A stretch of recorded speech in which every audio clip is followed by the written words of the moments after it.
গভীরভাবে সশ্রদ্ধ সম্মান জানাচ্ছি। ম্যাম প্লিজ মঞ্চে আসবেন। সাথে আমরা ডেকে নিচ্ছি আমাদের উত্তরণের ট্রেজারার মাননীয় মিস্টার ইন্দ্রপ্রদীপ ভট্টাচার্য মহাশয়কে, যিনি সময় ও ক্ষেত্র বিশেষে অলওয়েজ উত্তরণের পাশে থেকেছেন।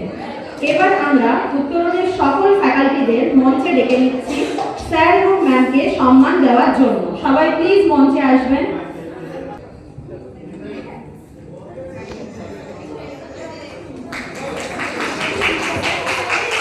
যারা আমাদের নিঃস্বার্থভাবে সহযোগিতা করেছিলেন তাদের সবাইকে জানাই অসংখ্য ধন্যবাদ। কিন্তু এই কর্মসূচি সাফল্যের পেছনে যার অবদান অনস্বীকার্য তিনি হলেন আমাদের উত্তরণ সোসাইটির secretary mister Devdas Chowdhury sir. তিনি আমাদের পাশে দাঁড়িয়ে আমাদের অকল্পনীয় সাহায্য করেছেন। আমরা আন্তরিকভাবে কৃতজ্ঞতা ও সম্মান জানানোর জন্য স্যারকে মঞ্চে আসতে অনুরোধ করছি।